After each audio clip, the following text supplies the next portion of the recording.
Hello friends, नमस्कार, जय हिंद। स्वागत है आपका गवर्नमेंट एग्जाम प्रिपरेशन चैनल में। आज हम लोग देखने वाले हैं 3 जून 2023 के करंट अफेयर। तो चलिए शुरू करते हैं आज की क्लास। आप लोग हो ये तैयार। सेशन शुरू करने से पहले एक मोटिवेशनल कोट देख लेते हैं। ये है एलन मस्क जी, इनका एक कोट है, सपनों को सच करने के लिए समझदार नहीं बल्कि पागल बनना पड़ता है। इसका मतलब ये है कि आपके अंदर इतनी जुनून आ जाना चाहिए कि आप जो है अपने लक्ष्य के प्रति एक पागलपन हो जाए, तो जो है आप क्या हो सकते हैं, सफलता की तरफ जा सकते हैं। तो वही कह रहे हैं कि सपनों को सच करने के लिए समझदार नहीं बल्कि पागल बनना पड़ता है। आगे बढ़ते हैं, प्रश्न संख्या 1 पे आते हैं। अमरेंद्र प्रकाश ने किस संगठन के अध्यक्ष के रूप में कार्यभार संभाला है? अमरेंद्र प्रकाश जी ने किस संगठन के अध्यक्ष के रूप में कार्यभार संभाला है? DRDO, सेल, NTPC में से कोई नहीं। तो पहले प्रश्न का उत्तर हो जाएगा सेल, यानी सेल का जो है हाल ही में उन्होंने अध्यक्ष के रूप में कार्यभार संभाला है। तो चित्र में देख सकते हैं, ये हैं अमरेंद्र प्रकाश जी। कुछ एग्जाम की पॉइंट में देख लेते हैं। अमरेंद्र प्रकाश ने 31 मई से steel authority of India limited, यानी कि सेल का फुल फॉर्म है steel authority of India limited, के नए अध्यक्ष और प्रबंधक निदेशक के रूप में कार्यभार संभाला है। इस सेल की स्थापना कब हुई थी? 1954 में हुई थी। सेल की स्थापना कब हुई थी? 1954 में हुई थी। यह एक सरकारी स्वामित्व वाली स्टील उत्पादक कंपनी है। जो सेल है जो है, इसके मालिकाना हक जो है कौन है? सरकार है, गवर्नमेंट ऑफ इंडिया है। इसका जो है इस्पात मंत्रालय के तत्वाधान में आता है। किसके अंतर्गत आता है सेल? इस्पात मंत्रालय के तत्वाधान, यानी कि उसके अंतर्गत आता है। और सेल का मुख्यालय कहाँ है? नई दिल्ली, भारत में है, यानी कि नई दिल्ली में जो है इसका मुख्यालय है सेल का। प्रश्न संख्या 2 पे आते हैं। हाल ही में किसने डॉक्टर विजय दर्डा द्वारा लिखित रिंग साइड नामक पुस्तक का विमोचन किया है? रिंग साइड नामक पुस्तक है किसकी? डॉक्टर विजय दर्डा की। और इसका विमोचन किसने किया है? नरेंद्र मोदी जी ने किया है, शशि थरूर जी ने किया है, अमित शाह जी ने, इनमें से कोई नहीं। तो दूसरे प्रश्न का उत्तर हो जाएगा बी, यानी कि शशि थरूर जी ने जो है इस पुस्तक का विमोचन किया है। आगे बढ़ते हैं, प्रश्न संख्या 3 पे आते हैं। आरक्षण नीति की समीक्षा के लिए विशेषज्ञ समिति का गठन जो है किस राज्य में किया है?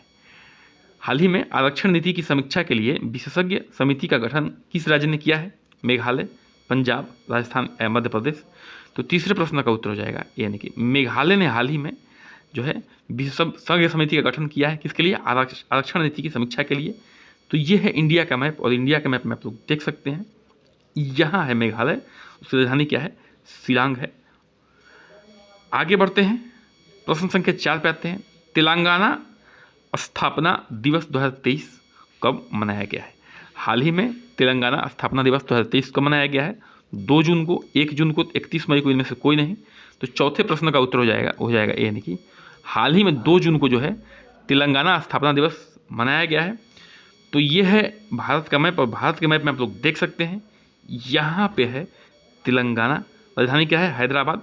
और तेलंगाना जो है किससे कट के बना था? तो आंध्र प्रदेश से कट के बना था, जिसकी राजधानी इस समय क्या है? अमरावती है। तो इससे कट के जो है तेलंगाना बना था। 40 वर्षों के संघर्ष के बाद जो है तेलंगाना का निर्माण हुआ था। तेलंगाना जो है 2 जून 2014 को भारत के 28वें राज्य के रूप में सामने आया था। तेलंगाना 2 जून 2014 को भारत के 28वें राज्य के रूप में सामने आया था। हर वर्ष 2 जून को क्या मनाया जाता है? तेलंगाना फॉर्मेशन डे, यानी कि तेलंगाना फॉर्मेशन डे 2022 मनाया जाता है हर 2 जून को। ठीक है, ये 2023 से चल रहा है फिलहाल।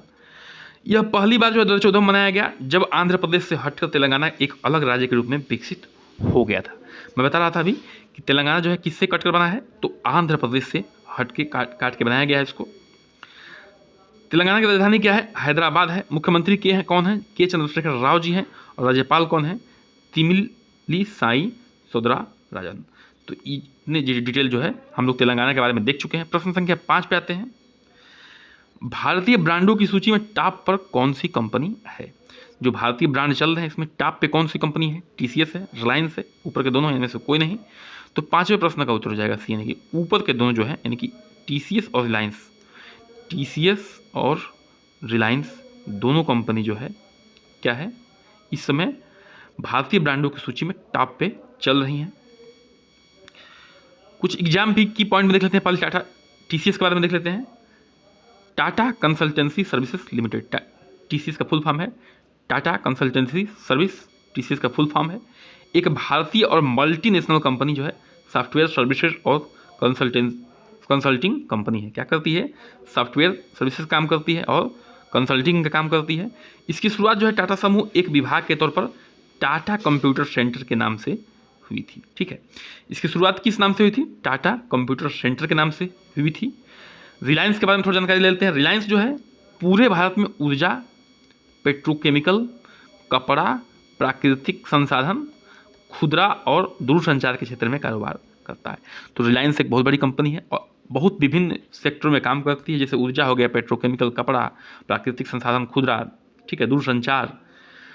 आगे बढ़ते हैं, प्रश्न संख्या 6 पे आते हैं। बांग्लादेश के किस शहर में नई लिबरेशन वार गैलरी का उद्घाटन हुआ है?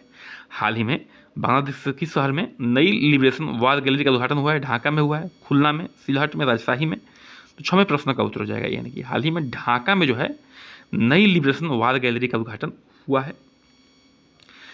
यह गैलरी जो है, गैलरी में क्या है? 1971 के बांग्लादेश से की मुक्ति संग्राम के वीर क्षणों को प्रदर्शित करने वाली दुर्लभ तस्वीरों और दस्तावेजों को शामिल किया गया है।